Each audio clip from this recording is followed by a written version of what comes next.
Two additional examples.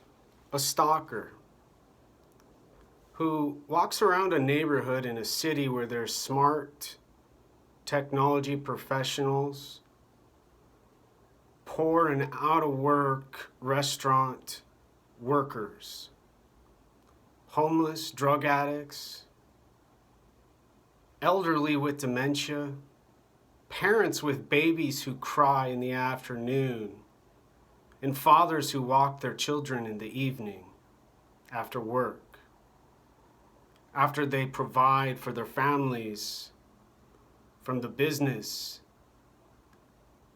where they go each day now. And these scary people listen to sound, and they even see a window shut.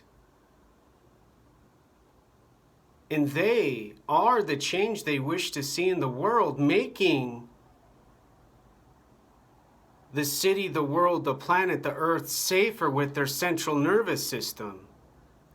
And their logic they have from their rap music and their gangster thug brother, friend, sister, lover on their Facebook,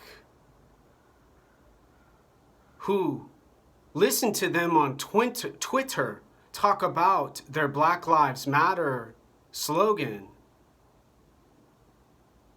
and coordinate and make calendar dates to protest and riot and break windows, forcing grocery stores to board up the glass, protecting them from the rain in the Pacific Northwest and the snow in the winter in Washington State now.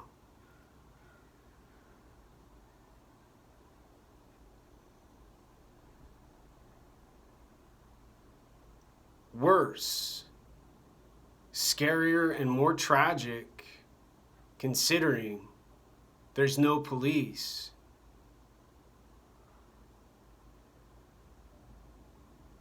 To make the bully and their social crowd and mass group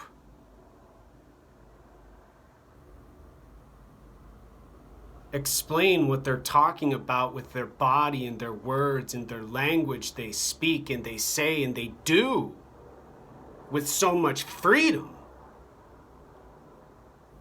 and so much emotion they talk about with the mystery they say about consciousness and the gift, the solving of the secret in the world, on the planet, on the earth, in the city and the state and the country, all across the globe.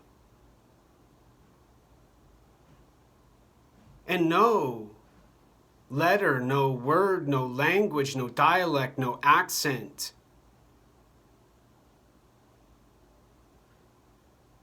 to convince other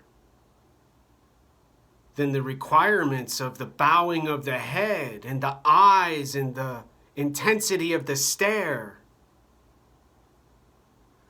the style of the stranger who exercises and jogs, and the schedules of the poor and the suffering, they're now fixing with their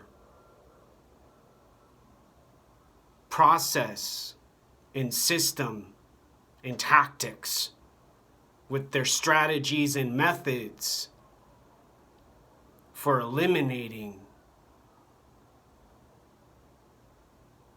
the unspoken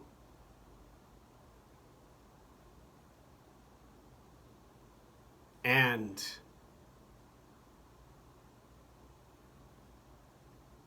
obvious, objective, and purpose now.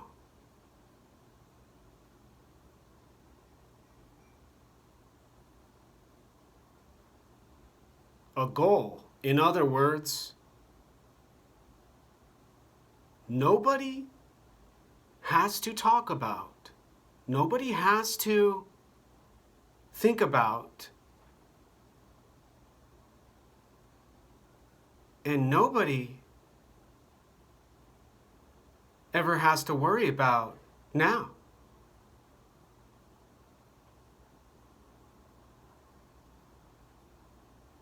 A second example from Alfred Hitchcock.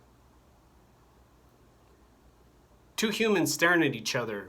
In the video, in the film, the woman shuts the window and stops the fear and ends the disgustingness. Shutting a door.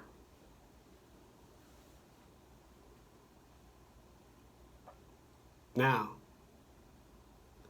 they both have pistols, and they're ready to have a showdown.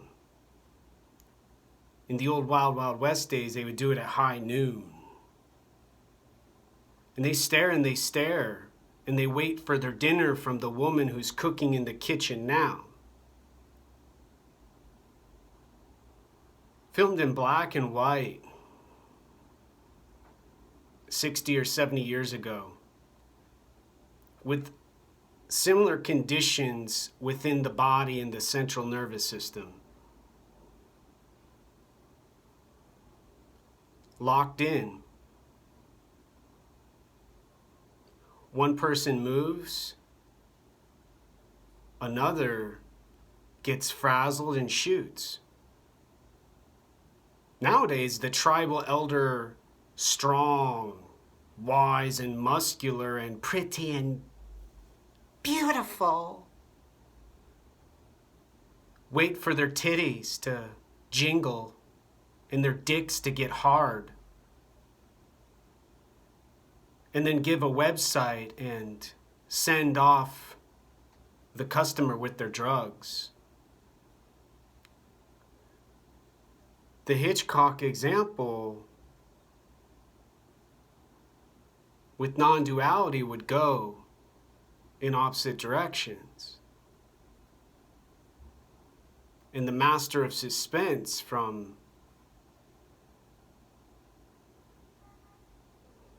a part of history with no smartphones and no Google and no Facebook and no Black Lives Matter and no Antifa and nobody in the streets who will destroy any voice or any thought against their demands.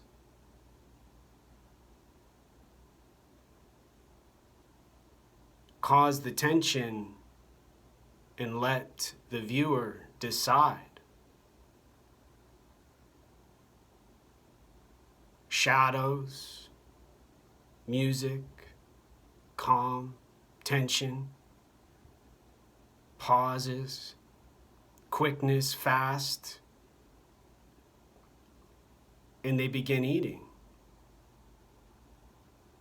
The food slows the energy consumption, processing the calories.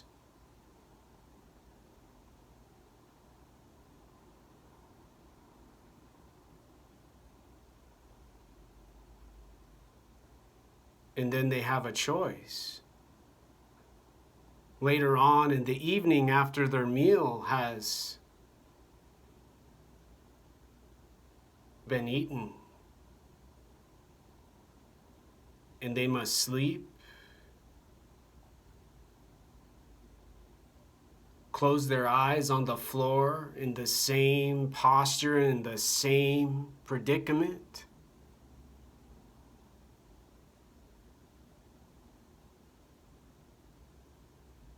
Or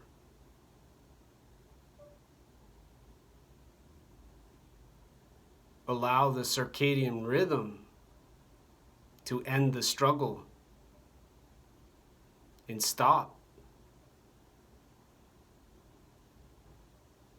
the potential for violence.